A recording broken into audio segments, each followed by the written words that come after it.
So one thing that a lot of people get confused on is with carbs. Are there actually good carbs out there that you can have, or does that not really exist and that's just what people tell us so we eat and buy their stuff? My fiance, who is a dietitian, about to be a dietitian, she's about to take her test for it. But me and her argue over good and bad. She says there's no such thing as a bad food. That's not a way to think about it. And that actually is very smart because you don't want to fear or hate any kind of food. You just want to be cautious about it. It's all mental there.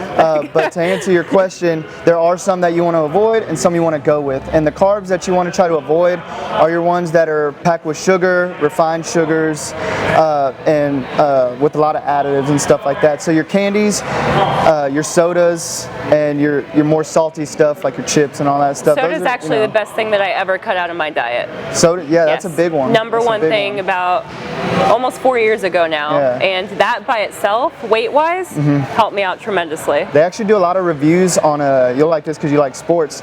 They've done research and testing with offense and defensive linemen. I'm pretty sure the Bears is one of the teams where they'll take one season where they didn't take away sodas, but then they'll say for the next off season, that's the one change we're going to make. Don't have sodas. And you'd be surprised with the amount of weight loss in those linemen just from cutting out sodas. I didn't even know they did that. Yeah, I'm pretty sure it was the Bears that came out a while back. Yeah.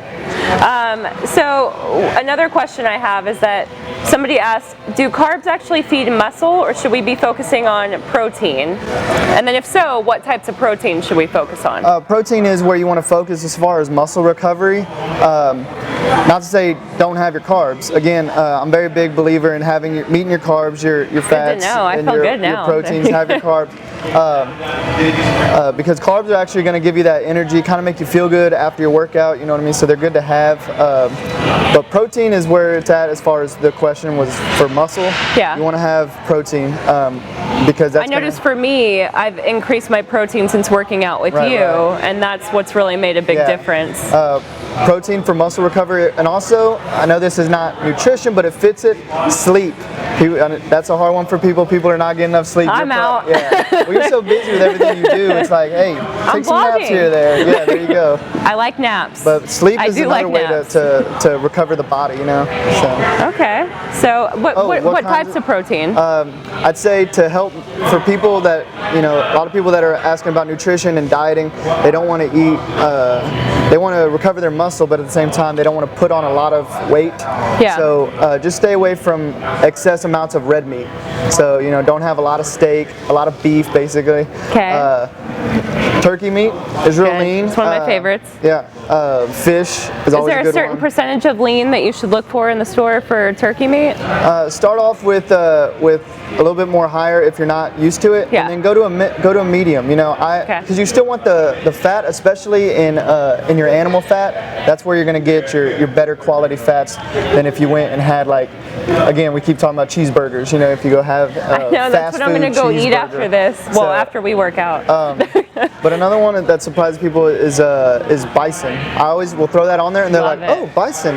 Yeah, it's a little bit pricier than the other meats, but for a reason, it's delicious. Oh, it's so good. You become addicted to it if you have it, and you can tell how lean it is, and it doesn't make you feel gross after you eat it. That's one that you can do right there. And you can do a bison burger. Wait, can I have the bread?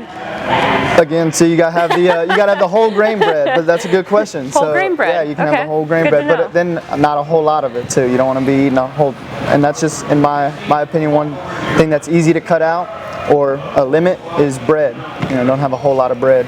That I do stay away from, which was hard at first, like I think anything is. But once you kind of get through 2 or 3 weeks of it, you find that you don't really crave it as much as you did before. And that's with anything. It's about building habits. You know what I mean? People are creatures of habit, whether it's good or bad. Anything can be a habit you do it long enough, whether it's good or whether it's bad. So just take away something for a certain period of time, you won't crave it.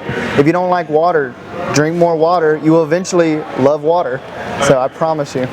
You put like lemon in it? Yeah, you can start a little lemon. That's what I tell people, put lemon, cucumber, whatever I've seen you the like. cucumber water, yeah. I like cucumber water, so. I find that it helps and it doesn't make you feel like you're just drinking nothing all day. Yeah, absolutely. But I also find when I don't drink enough water, I just, no, I crash and burn.